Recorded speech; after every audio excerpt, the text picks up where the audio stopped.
There we go. Hello and welcome to my tiny little recording space.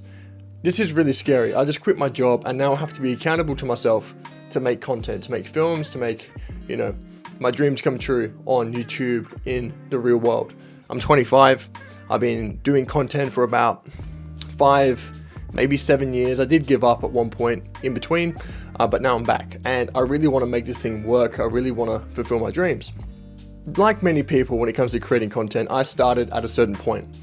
And you go on the internet, you look at creatives like this guy who have, a Sony FX3, they have the best content I've ever seen in my life, and you want to compare yourself to that person. And we all have to start somewhere.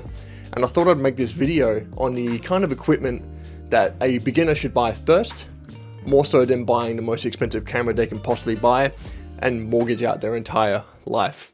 Number 1, any creative needs to buy a tripod, number 1. And you want to buy a good tripod. I did buy the cheapest tripod I can possibly buy at one point. It was $80. And it really didn't service for what I needed it for, right? My camera is pretty heavy. It's a Canon R7 with a 24-105 f4 lens on it. That little $80 tripod, 1, wasn't strong enough to hold the camera. 2, it wasn't tall enough to do anything meaningful with it. And 3, it was just an absolute pain to set up. I think the best tripod to start with ranges around 250 Australian dollars.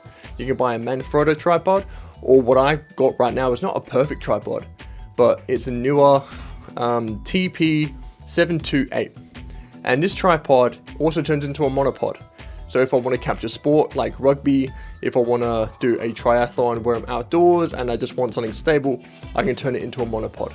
By no means is it a perfect tripod, but it works well. I'm using it right now, and it is strong, sturdy, and it works for what I need it to do. And also, when you're starting filming, you're always going to be using a tripod because you're always either going to be filming yourself or someone else, right? So it makes sense to buy a tripod first. The second thing you should buy is a camera bag, a good camera bag. There's no use carrying your camera around in a gym bag where, it gets knocked around, it gets scratches, it gets dings and dents because you just can't be bothered buying a reliable camera bag. So a camera bag is very versatile because when you buy more equipment, you can store more of it in your bag, but also it keeps it secure all in one place and they're designed in a way to where thieves can't really get into them so easily. Mine is also weatherproof, which is nice, so I don't have to worry about going out, going for a shoot, filming something, and finding that my camera is wet inside my bag. So mitigate that, I've got a waterproof bag, and it is the best camera bag I have ever purchased in my life. This thing is it's a Onmo Light backpack from PGY Tech. It was expensive, I'll give you that, but it is the best camera bag I've ever owned. It was absolutely insane. Number 3, the most useful piece of equipment that I can buy, microphones. I'm using them right now, but you never know when you need to mic up a talent, right? Mic up an athlete, mic up anyone that is going to tell a story to better serve your film. These microphones are incredible. I did lose the actual cable to connect it to my camera, unfortunately, but they are so versatile. I use them on every single shoot now. And they're the best piece of audio equipment I've ever purchased. For these videos, I'm just holding my microphone, but I could get a boom mic and, plant it in front of myself. But because of this, I don't need to. It may look a bit dumb, but it serves the purpose that I need them for perfectly. If you're an aspiring videographer and you're using a DSLR or a mirrorless camera, I definitely recommend putting a cage on your camera. Sounds a bit kinky, but the cage serves so you can actually add more attachments to your camera, whether that be a side handle, whether that be a monitor up top, an extra microphone. There's so many options and there's so much versatility that comes with owning a camera cage that I can't believe I actually never had one in the first place. I use it every single time. It doesn't get in the way, right? So it doesn't mitigate, it doesn't hurt my process if I'm not using the attachments, because it kind of fits in a uniform way around a camera, if that makes sense. I'm using a monitor right now. There's cold shoes all over the thing. I've got, quick release plates left, right, and center. It's just the most amazing, simple piece of technology that you can add to your camera that makes it much more versatile. So you can add more and just create better content because you're more stable. You can weigh the camera down, whatever it may be, the camera case can do it. Gear to buy first when creating content. I don't think it's lighting, to be honest. I don't think lighting is in there unless you want to do talking head YouTube videos like this one. I'm using a light right now and it serves beautifully because I need it. It's nighttime, it's dark out. I won't be able to film this video without it.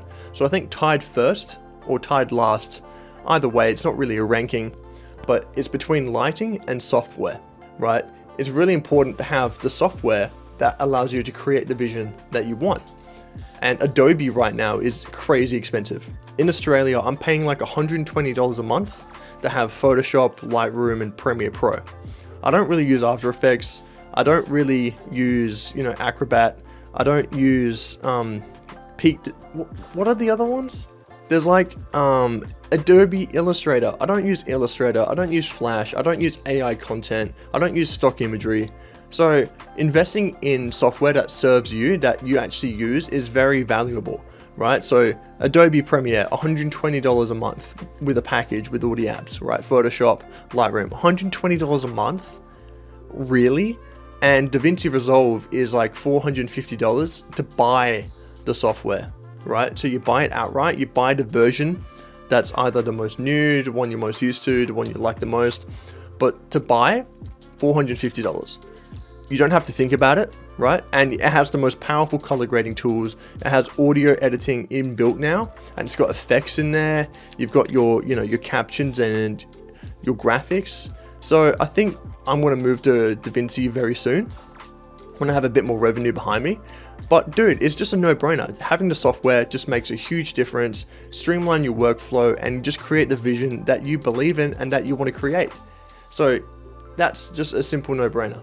But man, that is the equipment that you should buy before you think about buying an extra lens, an extra camera, extra crazy equipment like a gimbal, a drone, just all that kind of stuff. A LiDAR autofocus system, like that's new, very cool, very expensive, but do you really need it when you're starting? I don't think so. So I thank you guys for watching. I want to keep you updated on this journey of becoming a full-time content creator. It's going to be fun, very scary at the same time, but I believe in myself. I'm going to do it. So thank you guys for watching. Hope you learned something. Peace.